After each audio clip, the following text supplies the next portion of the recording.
Class 6th Standard. Subject Botany. Topic Unit 5 Plants in Daily Life. Today I am going to discuss the topic is first one timber yielding plants. Second one is ornamental plants. Third one is interrelationship between plants and animals.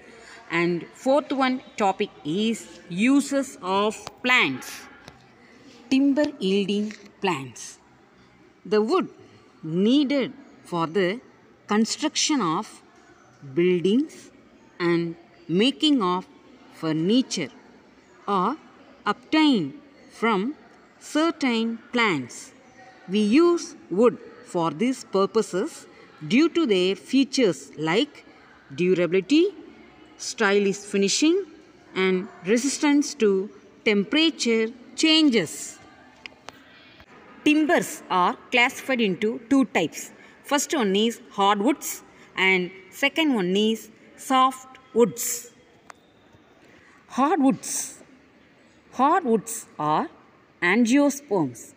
Angiosperm means flowering plants, the largest group of land plants.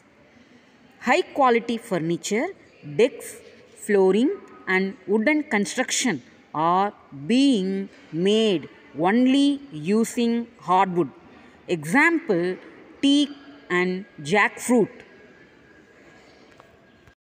Next, softwood. Softwoods come from gymnosperm.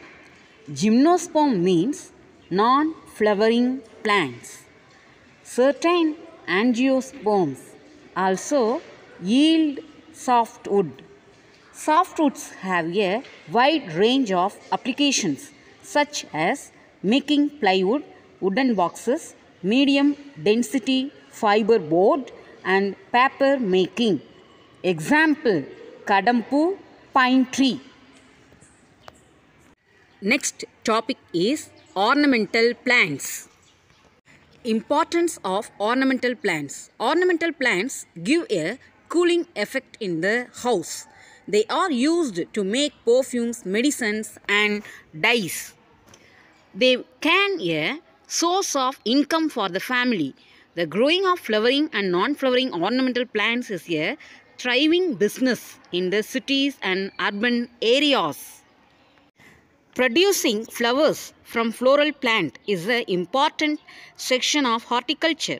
Example, rose, iris, tulips, lotus, violet flowers, sunflower, poppy, chrysanthemum, daisy, crotons, bougainvillea and hibiscus.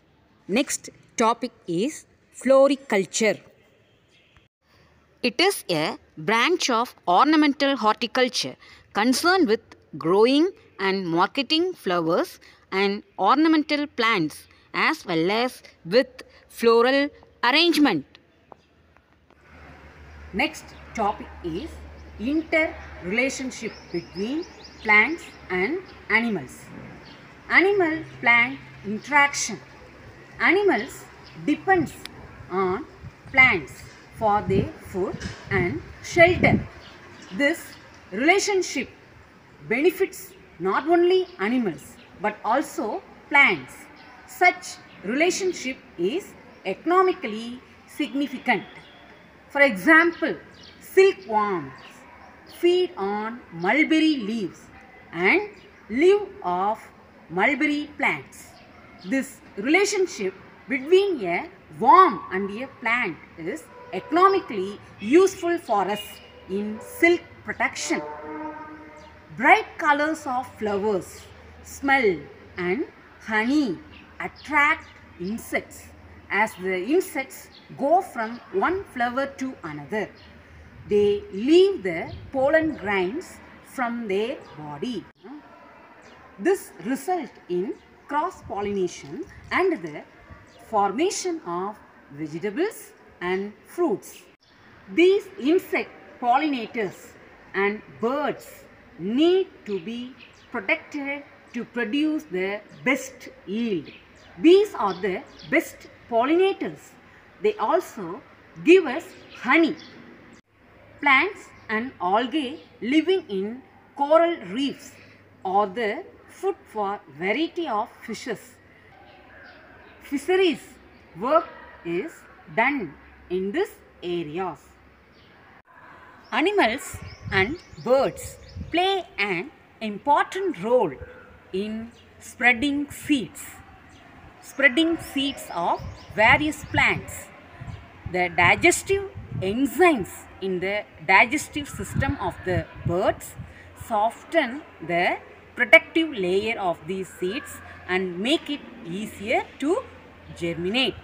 If this natural relationship between animals and plants are affected, it shows its impact on economy too.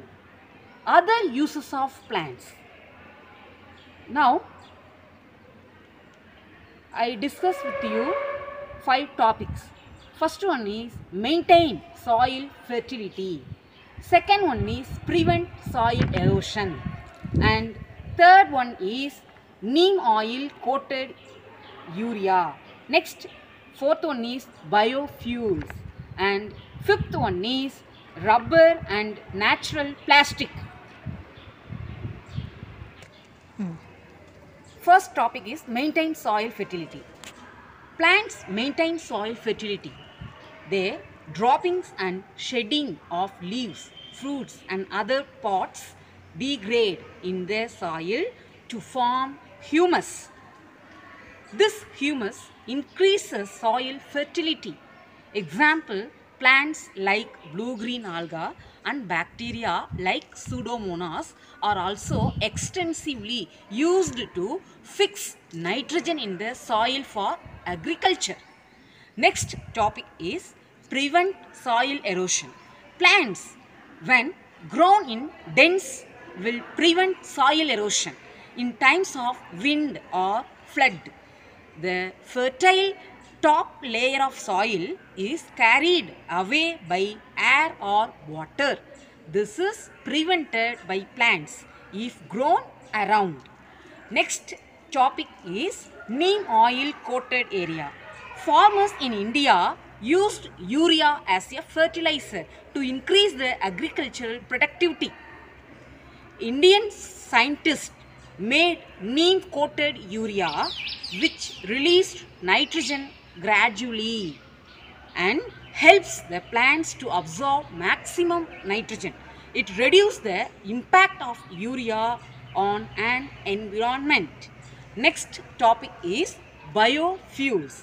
Some plants are also grown for the sake of biofuels.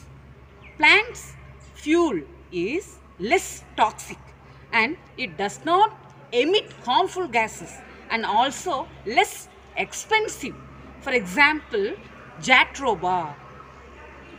Last topic, rubber and natural plastic.